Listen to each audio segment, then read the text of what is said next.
안녕하세요. 메소스 코리아의 김종남입니다. 오늘은 앱 기반으로 손쉽게 딥러닝 모델을 개발하는 과정을 소개할까 합니다. 주된 내용은 영상 분류 딥러닝 모델 개발입니다. 아젠다는 먼저 인공지능에 대한 기초적인 내용을 시작으로 일반적인 딥러닝 개발의 워크플로우와 각 단계에서의 매틀렛 활용, 그리고 제일 마지막으로 앱 기반으로 영상 분류 딥러닝 모델을 개발하는 과정을 소개하겠습니다. 먼저 인공지능에 대한 얘기부터 시작하도록 하겠는데요. 인공지능이란 사람의 지능이 요구되는 일을 수행할 수 있는 컴퓨터 시스템을 개발하는 것이다 라고 할 수 있습니다. 화면 왼쪽에 도로를 촬영한 영상에서 도로와 자동차를 구분하는 일, 오른쪽에 로봇을 사람처럼 걷게 하는 일은 인공지능의 예라고 볼 수 있습니다. 인공지능의 적용 분야의 몇 가지로 사물인식, 음성인식, 고장진단, 자율주행 등이 소개되고 있지만 사실 오늘날은 많은 다양한 곳에서 인공지능이 활용되고 있으며 아직도 현재 진행형입니다. 인공지능을 가능하게 하는 기술이 바로 머신러닝입니다. 화면에 보시는 것처럼 SVM, K-means 등은 잘 알려진 머신러닝 기법들입니다. 여기에 딥러닝, 그리고 강학습 역시 머신러닝의 하이 카테고리라고 볼 수 있습니다. 그러면 전통적인 프로그래밍과 머신러닝이 어떤 차이가 있는지 살펴보도록 하겠습니다. 전통적인 프로그램은 화면 왼쪽에서 보시는 것처럼 데이터와 프로그램을 입력으로 받아서 컴퓨터에 입력으로 받아서 컴퓨터에서 연산을 하고 그 결과로 출력값을 내보내게 됩니다.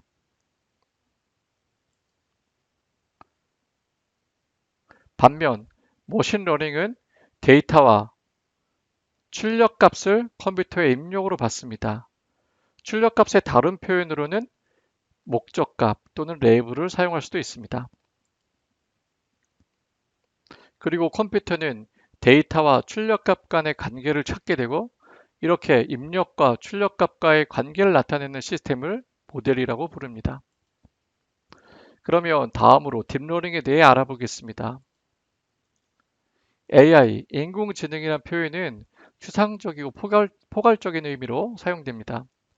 머신러닝은 인공지능의 서브셋이며 딥러닝은 또 머신러닝의 하위 개념입니다.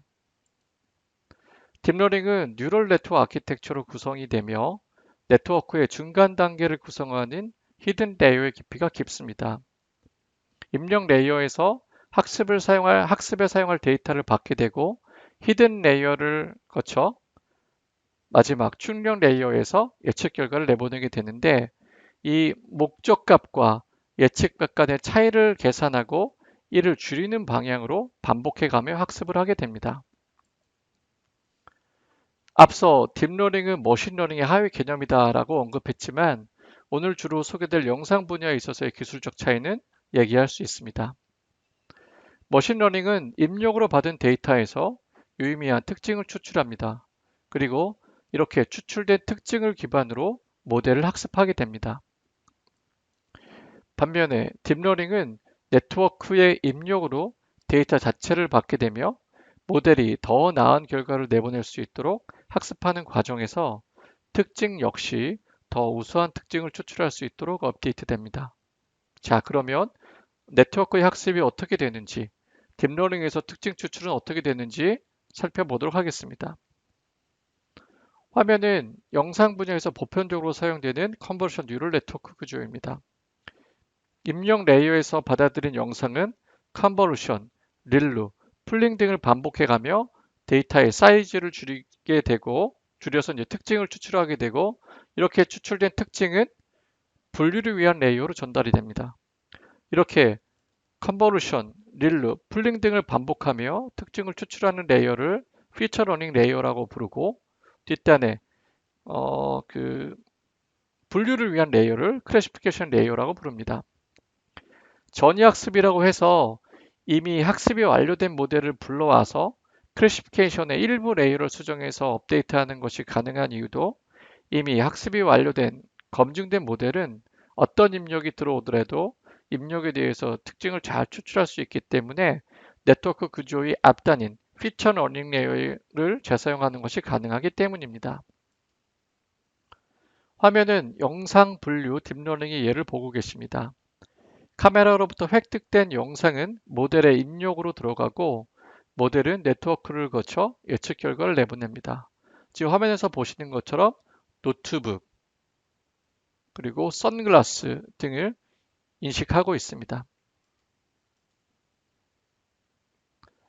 다른 예로 객체 검출과 의미론적 분할을 들 수 있습니다. 객체 검출은 사물을 인식해내는 것뿐만 아니라 사물의 위치에 대한 정보도 출력합니다. 여기서는 도로의 표지판을 찾아내고 있습니다. 오른쪽은 도로와 자동차를 픽셀 단위로 구분하고 있습니다. 결과적으로 보다 정밀한 검출을 가능하게 한다고 볼 수 있습니다.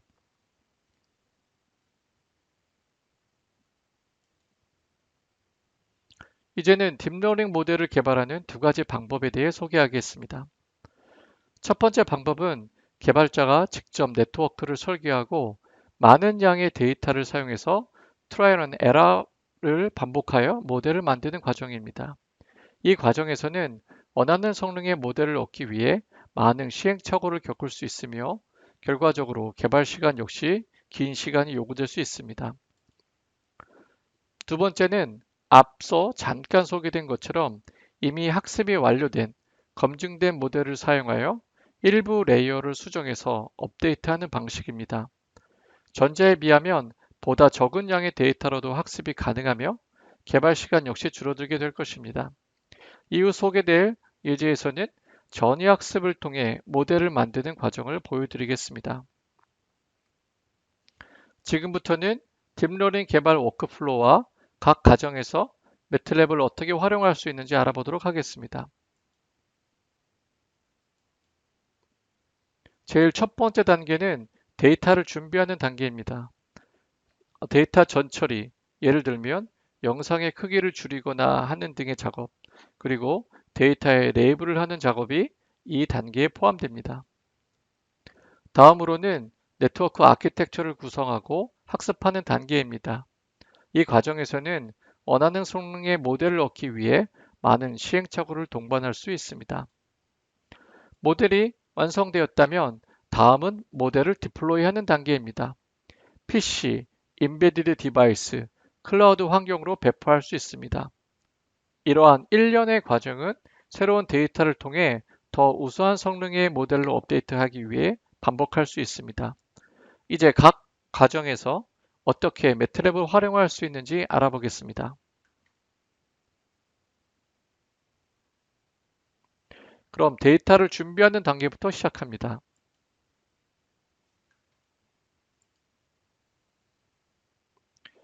제일 먼저는 학습에 사용할 데이터를 로드하도록 하겠습니다. 지금 화면에 보시면 두 영상 데이터를 로드하도록 하겠습니다. 여기서는 자율주행에 사용되는 딥러닝 모델을 개발하기 위해서 자동차를 검출하는 딥러닝 모델을 개발하는 과정이기 때문에 자동차에 해당되는 부분에 바운딩 박스로 레이블을 달도록 하겠습니다. 그래서 지금 레이블 네임에 비클이라고 입력을 했고요. 그리고 이제 학습에 사용될 영상에 대해서 바운딩 박스를 수기로 이렇게 작업하실 수가 있습니다. 하지만 모든 데이터에 대해서 이런 식으로 작업을 하게 되면 데이터의 레이블을 하는 데 있어서 굉장히 오랜 시간이 걸릴 수 있기 때문에 지금 화면에 보시는 것처럼 어떤 알고리즘을 사용해서 이러한 과정을 반자동화할 수 있습니다. 지금 화면에는 자동차를 디텍트하는 알고리즘, 그리고 사람을 검출하는 알고리즘이 표시가 되고 있고요. 또는 개발자가 작성한 알고리즘을 이 부분에 추가하여 적용하실 수도 있습니다. 그러면 오늘 예제에서는 자동차를 검출하는 디텍터를 활용해서 학습 데이터에 대해서 어떻게 반자동화 방법으로 자동차를 검출할 수 있는지 살펴보도록 하겠습니다. 그래서 지금 보시면 오토메이트 버튼을 누르고 화면에 런 버튼을 누르게 되면 이렇게 학습에 사용될 영상 데이터에 대해서 3대의 자동차 중에서 2대가 검출된 걸 보실 수가 있습니다. 그래서 이런 식으로 검출하지 못한 자동차에 대해서 추가적으로 작업을 하는 등의 과정을 통해서 전체 영상 데이터에 대한 이 레이블링 작업을 보다 수월하게 하실 수 있다라고 말씀드릴 수 있겠습니다. 두 번째 예로 시마틱 세그멘테이션, 즉 의미론적 분할에서 사용할 데이터를 위해 레이블링하는 작업에 대해서 말씀드리겠습니다. 의미론적 분할은 픽셀 단위로 레이블링을 해야 되기 때문에 화면에 보시는 것처럼 이 화면에 폴리곤을 만들어서 그 페르프 안에는 뭐 도로다, 그다음에 하늘이다라고 픽셀에 레이블을 다는 작업입니다. 하지만 이 픽셀 단위로 레이블링을 하고 이렇게 폴리곤으로 어떤 레이블링을 하게 된다는 것은 굉장히 많은 시간과 노력이 들어가는 일이라고 볼 수 있는데요. 이런 과정도 개발자가 작성한 알고리즘을 이용해서 반자동화하는 것이 가능합니다. 지금 화면에 보시면 비클 디텍터와 피플 디텍터 외에 도로와 하늘을 세그멘테이션하는 알고리즘이 추가되어 있는데요. 이것은 개발자가 작성한 알고리즘을 추가한 것입니다. 사실 도로와 하늘 같은 경우에는 색으로 구분할 수 있기 때문에 어떤 영상 처리 알고리즘을 이용해서 이러한 러프한 디텍트 알고리즘을 만드는 것이 가능하겠습니다. 그래서 이런 식으로 추가를 할 수가 있고요. 그러면 개발자가 작성한 알고리즘을 이용해서 반자동화하는 그런 과정을 살펴보겠습니다. 마찬가지로 오토메이터 버튼을 누르고요. 런 버튼을 누르게 되면 이런 전체 영상 중에서 도로와 하늘에 대한 부분이 픽셀 단위로 어느 정도 구분이 되어 있고요. 도로는 파란색, 하늘은 빨간색으로 표시가 되어 있습니다. 하지만 지금 이런 상태에서의 레이블링은 완벽하지 않기 때문에 이 화면에 보시면 채우기 버튼을 활용해서 포스트 프로세싱 작업을 하게 되면 보다 더 정교한 레이블링 작업이 가능하겠습니다.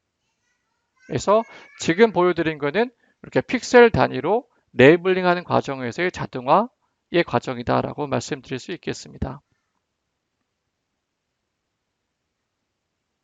다음은 모델을 학습하는 단계입니다.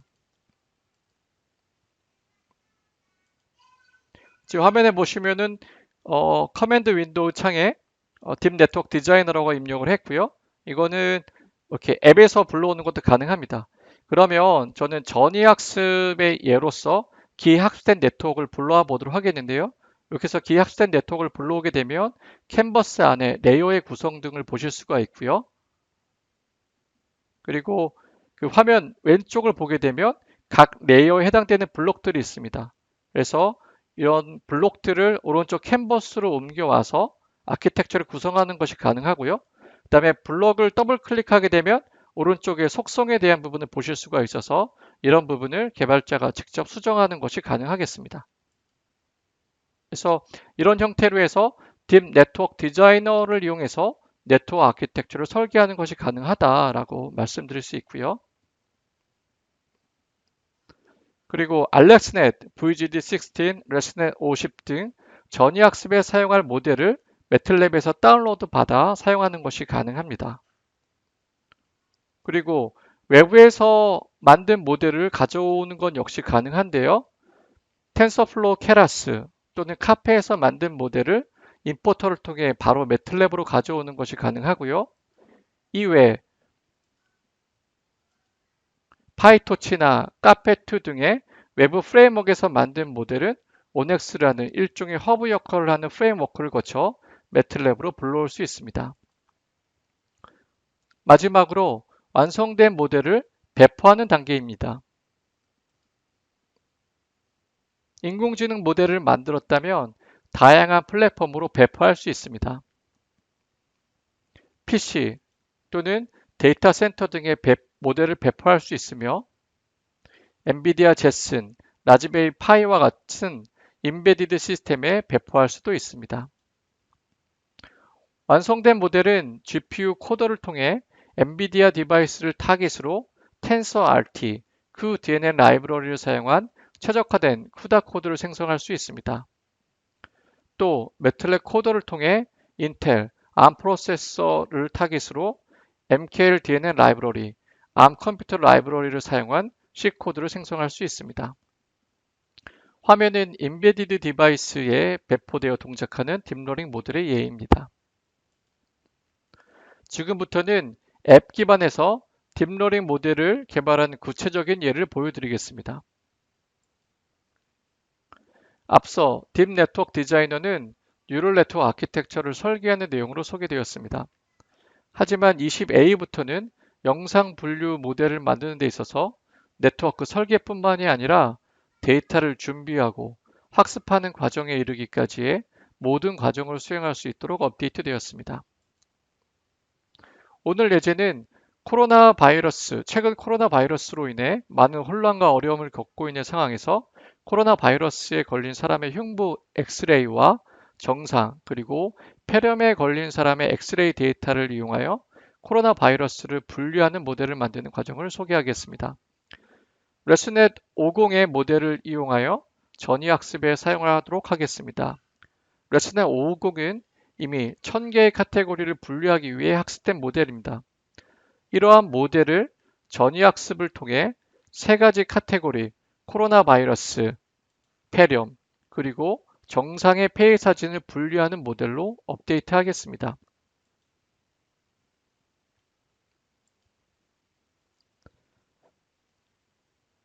지금 화면에서 심층 신경망 디자이너라는 앱을 선택하도록 하겠습니다. 딥 네트워크 디자이너와 이제 같은 표현이고요. 그러면 화면에 보시는 것처럼 직접 네트워크 아키텍처를 설계할 수 있고요. 그 다음에 레슨넷 50처럼 기학습된 모델을 선택하여 불러오는 것이 가능합니다. 지금 레슨넷 50을 선택해서 네트워크 아키텍처를 불러오고 있고요. 그래서 지금 전체 네트워크 아키텍처의 구성을 보고 계십니다. 세부 내용을 보기 위해서 좀 확대해 보도록 하겠고요.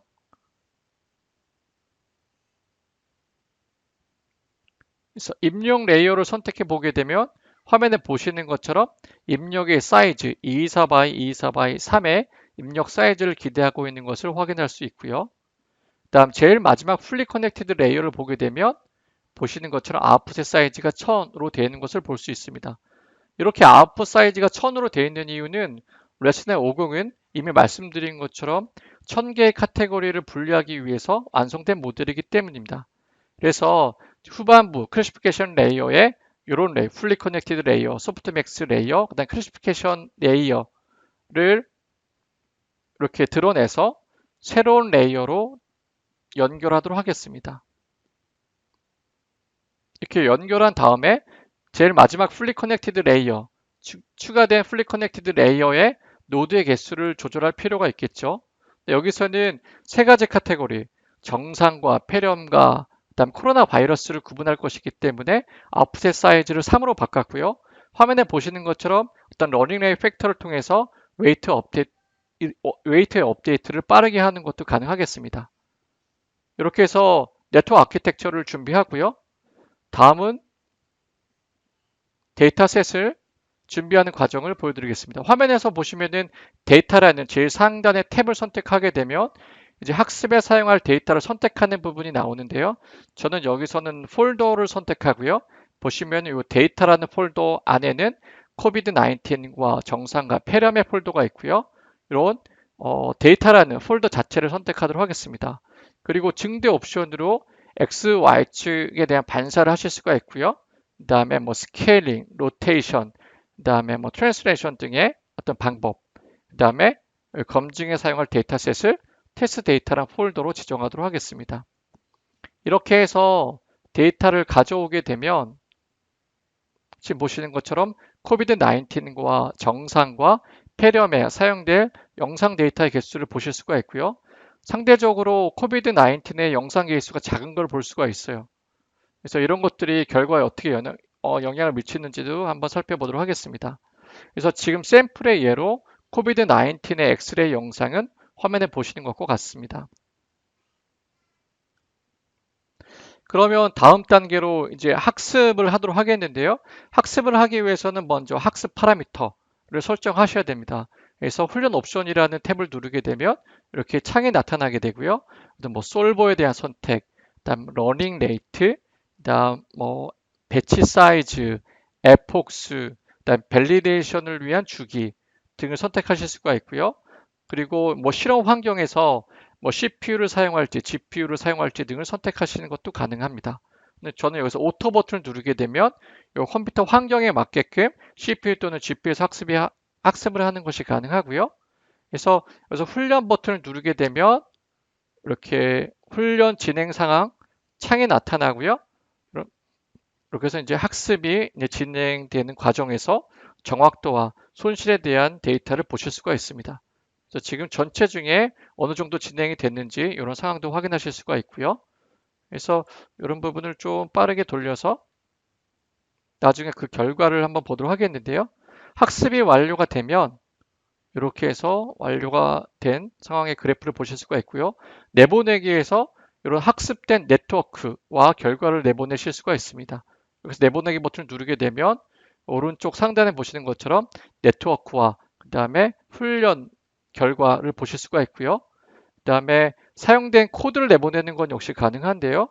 이렇게 사용한 코드 내보내기 버튼을 누르게 되면 보시면 이제 전위 학습에 사용된 네트워크 파라미터를 불러오는 거, 그 다음에 데이터 세트에 대한 설정, 그래서 학습에 사용할 데이터에 대한 경로와 그 경로에 있는 폴더를 이제 이제 데이터를 관리하기 위한 오브젝트로 선언을 했고요. 그 다음에 증대 옵션을 설정하고 지금 보시는 거는 학습 파라미터를 설정하는 부분이 나오고요. 그 다음에 이제 네트워크를 설계하는 부분이 나옵니다. 그래서 굉장히 이제 복잡하게 사실 네트워크를 설계했었어야 되는데 지금 전위학습에서 네트워크를 불러오고 일부 레이어를 수정하는 방향으로 이런 과정을 진행을 했고요. 제일 마지막에는 트레인 네트워크라는 함수 안에 이런 데이터와 그 다음에 학습에 사용할 레이어 구조, 네트워크 구조, 그 다음에 학습 파라미터를 입력으로 받아서 학습을 진행하시면 되겠습니다. 이렇게 해서 학습이 완료가 되면 이제 검증을 해보도록 하겠는데요. 검증에 사용할 이런 코드는 좀 전에 그런 앱에서 내보낸 이런 템플릿을 기반으로 해서 만들었습니다. 그래서 이제 검증에 사용할 데이터를 설정하는 부분이 되겠고요. 그 다음에 요 앞단에서 학습된 네트워크를 입력으로 받아들이고, 그 다음에 요 테스트 데이터, 검증 데이터를 입력으로 받는데 이때 검증에는 크래시파일이라는 함수를 사용했습니다. 이렇게 해서 전체 테스트 검증 데이터에 대해서 학습된 네트워크의 입력으로 받아서 이 분류의 정확도를 확인할 수가 있고요. 통계적인 정확도는 화면에 보시는 것처럼 한 3.6%의 에러를 나타나는 걸로 나타나고 있고요. 그 다음에 이 컨퓨전 매트릭스를 통해서 이 코비드 19과 정상, 폐렴의 분류의 결과를 보게 되면 지금 화면에 보시는 것처럼 요 실제 클래스, 세로축이 실제 클래스고요. 가로축이 예측 클래스가 되겠는데요. 코비드 19 기준으로 보게 되면 실제 코비드 19 데이터에 대해서는 잘 검출을 하고 있는데 반면에 코비드 19으로 예측된 결과들 중에서는 코비드 19이 아니고 정상이나 폐렴의 데이터도 섞여 있는 것 같습니다. 그래서 정리를 해보자면 디텍션 페일리어는 발생하지 않았지만 펄스 알람은 발생하고 있다라고 볼 수 있을 것 같습니다. 다음으로 20A에 새롭게 추가된 기능인 익스페리먼트 매니저, 실험 관리자입니다. 사실 우수한 성능의 모델을 얻기까지는 많은 실험을 통해 시행착오의 과정을 겪기 마련입니다. 실험 관리자는 데이터 세트, 네트워크 아키텍처, 하이퍼 파라미터 등 모델의 성능에 영향을 줄 수 있는 요소들에 대해서 실험 시나리오를 작성하고 순차적으로 실험할 수 있도록 하여 결과적으로 최적의 모델을 찾도록 합니다. 그러면 실험 관리자의 사용의 예를 보여드리도록 하겠습니다. 그래서 화면에 보시면 실험 관리자라는 앱을 선택을 하시고요. 그러면 이런 창이 나타나는데 새로 만들기를 통해서 작업을 하시는 것도 가능하고요. 저는 이미 제가 작업한 내용을 소개해 드리도록 하겠습니다. 그래서 이렇게 열기에서 제가 만든 프로젝트를 선택을 하게 되면 화면 오른쪽에 보시면 설명, 하이퍼 파라미터 테이블, 설정 함수, 측정 기준을 볼 수 있는데요. 설명은 이렇게 실험 관리자를 통해서 어떤 파라미터를 바꾸면서 학습을 하게 될지를 간단하게 기술하면 될 거고요. 그다음에 하이퍼 파라미터 테이블에서는 이렇게 파라미터를 바꿔가면서 학습을 하게 될 텐데 이런 어떤 파라미터, 이니셜 러닝 레이트, 그다음에 네트워크, 데이터셋을 오른쪽에 있는 값수로 바꿔가면서 학습을 하겠다라는 내용이 되는 거고요. 그다음에 설정 함수를 통해서 이러한 입력을 받아서 이제 학습을 할 수 있게끔 어떤 템플릿을 이제 보실 수 있습니다. 지금 보시면 인풋과 아웃풋이 있는데요. 인풋에서는 앞서 말씀드린 여러 가지 하이퍼 파라미터 테이블, 하이퍼 파라미터를 입력으로 받고요. 그다음 출력으로는 이제 데이터 세트, 그다음에 네트워크 아키텍처, 그다음 트레이닝 옵션이 되겠습니다. 그래서 지금 셋업이라는 함수, 이 함수 안에서 이런 파라미터를 입력으로 받아서 이러한 데이터 세트에 대한 정의, 네트워크 아키텍처에 대한 정의, 그다음 트레이닝 옵션에 대한 정의를 이 안에 설정을 해주셔야 되는 거죠. 그래서 이 함수 내부를 보게 되면 제일 처음에는 이렇게 데이터 세트에 따라서 어떻게 정의를 할지, 그래서 파라미터 셋은 all과 same number로 되어 있는데요. 한 가지 부연으로 설명드리자면 앞서 제가 말씀을 드릴 때 코비드 19에 대한 데이터 세트가 불균형했습니다. 코비드 19에 대한 데이터가 상대적으로 적었기 때문에 그래서 5이라고 표현한 거는 코비드 19의 데이터는 적고 다른 데이터들, 즉 정상과 폐렴에 대한 데이터는 많지만 어떻게 있는 데이터를 모두 가지고 학습을 하겠다는 얘기가 되는 거고요. 여기서 same number로 되어 있는 거는 데이터 세트의 숫자를 모두 다 같게 한다는 얘기입니다. 그래서 코비드 19과 정상과 폐렴의 데이터의 수를 같게 했을 때를 이제 가정하겠습니다. 그래서 지금 사용할 데이터셋을 지정해 주는 부분, 그리고 다음은 이제 네트워크 아키텍처를 설계하는 부분이 되겠는데요. 여기서는 인셉션 V3라는 기학습된 모델을 불러와서 네트워크 아키텍처를 수정하도록 하겠는데요. 그래서 지금 네트워크 아키텍처를 수정하는 과정이 되겠는데요. 인셉션 V3로 되어 있는 거는 네트워크 아키텍처로 수정하는 과정에서 제일 마지막에 그 풀리 커넥티드 레이어의 노드의 개수 1000으로 되어 있는 거를 3으로만 바꾸는 과정이 되겠고요. 그다음에 인셉션 v3 언더바 wc 웨이티드 클래시피케이션으로 되어 있는 거는 이렇게 그 풀리 커넥티드 레이어의 노드의 개수만 바꾸는 것뿐만 아니라 지금 보시면은 요 각각의 클래스에 대한 학습에 사용할 수 있는 데이터의 수가 다르기 때문에 이렇게 그 수에 대한 차이를 이렇게 웨이트로 다르게 줘서 즉 다르게 표현하게 되면 코비드 19에 대한 웨이트를 좀 더 줘서 이런 부분에 대한 업데이트를 잘 되게 하겠다라는 그런 내용인 거죠. 이런 식으로 유저가 커스텀 레이어를 직접 만들어서 그다음에 클래스 웨이트라는 이 값들, 즉 코비드 19에 좀 더 웨이트를 주게 되는 이런 형태로 해서 네트워크 아키텍처를 업데이트하는 내용이 되겠습니다. 그리고 제일 마지막에는 학습 파라미터를 이제 설정하시면 되겠고요. 이런 식으로 해서 데이터 세트와 네트워크 아키텍처의 구조 업데이트, 그다음에 트레이닝 옵션을 설정이 되겠고요. 그리고 이렇게 설정된 내용을 바탕으로 해서 한 가지 더 말씀드릴 부분이 있네요. 여기서 측정 기준이라고 되어 있는 부분이 있는데요. 아까 제가 앞서 딥 네트워크 디자이너에 대한 결과를 말씀드릴 때 코비드 19의 경우는 데이터의 수가 더 작았기 때문에 디텍션 페일러는 발생하지 않았지만 펄스 알람이 다른 클래스에 비해서 더 높게 나타난 걸 볼 수가 있었어요. 그래서 여기서는 이 측정 기준을 요 코비드 19의 펄스 알람이 얼마나 발생하는지를 이제 보려고 합니다. 그래서 이런 개발자가 원하는 이런 그 측정에 대한 부분을 이 안에 함수로 집어넣어서 측정 결과를 확인하는 것이 가능합니다. 그래서 지금 보시면 이렇게 코비드 언더바 매트릭이라는 함수를 사용해서 이런 결과에 대한 측정을 해보도록 하겠고요.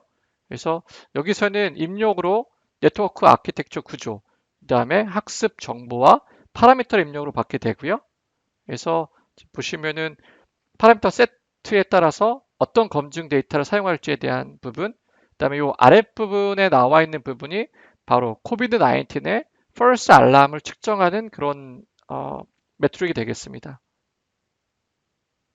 그래서 이런 내용을 이용해서 이제 각 모델에 대한 성능을 확인하도록 하겠습니다. 그래서 실행 버튼을 누르고 이제 학습을 진행해 보도록 하겠습니다. 그러면 이렇게 학습이 진행이 되고요. 근데 지금 시간 관계상 저는 학습하는 과정보다는 이제 제가 이미 학습된 내용을 이제 보여드리도록 하겠는데요.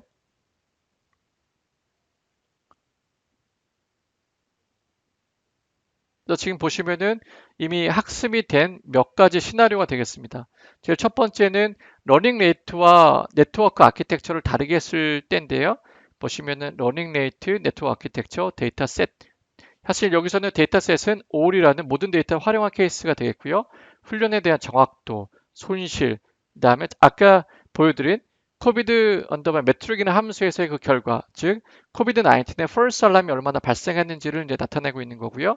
두 번째는 뭐 러닝 레이트와 이제 데이터, 그다음에 네트워크 아키텍처를 바꿨을 때, 에폭을 다르게 할 때가 되겠고요.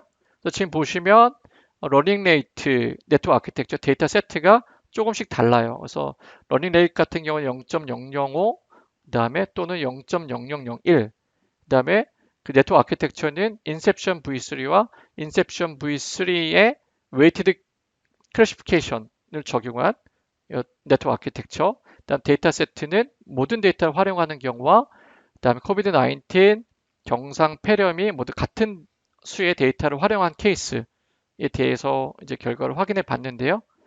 이 중에서 이 8가지 시나리오 중에서 가장 우수하다고 판단이 되는 그런 케이스는 화면에 보시는 것처럼 이 러닝 레이스는 10의 마이너스 4승, 그다음에 웨이티드 클래시피케이션을 적용한 네트워크 아키텍처, 그다음에 모든 데이터를 활용했을 때의 그 결과라고 볼 수 있겠습니다. 그래서 요 네 번째 케이스에 대해서 그 마우스를 선택하시고 그다음에 훈련 플롯 버튼을 누르게 되면 요 그 학습 진행 상황에 대한 결과 그래프를 보실 수가 있고요. 그다음에 마찬가지로 그 케이스에 대해서 정오 분류표를 선택하게 되면 컨비전 매트릭스에 대한 결과를 보실 수가 있습니다. 그래서 지금 보시면은 요 코비드 19과 정상과 그다음에 폐렴의 이 컨비전 매트릭스의 결과를 보시고요. 지금 학습 데이터에 대한 결과이기 때문에 100% 정확하게 나타난 걸로 이제 확인됩니다. 이렇게 해서 가장 우수하다고 판단이 되는 모델은 내보내기 버튼을 통해서 매트랩상으로 내보내는 것이 가능하고요. 그래서 지금 보시면 이렇게 내보내기를 하게 되면 매트랩상에서 이 작업 공간의 오른쪽 상단에 트레인 네트워크이라는 네트워크 아키텍처가 저장되는 것을 보실 수가 있습니다. 그러면 오늘 발표 내용을 정리하도록 하겠습니다. 매스웍스는 인공지능 개발 전체 워크플로우, 데이터 전처리, 모델 설계 및 학습, 디플로이에 대한 솔루션을 제공합니다. 딥 네트워크 디자이너는 앱 기반에서 영상 분류에 대한 네트워크 설계, 데이터 전처리, 학습에 이르는 과정을 수행할 수 있습니다. 실험 관리자는 다양한 실험 시나리오를 설계하여 학습하고 각 결과를 비교 분석함으로써 최적의 모델을 찾아내도록 합니다.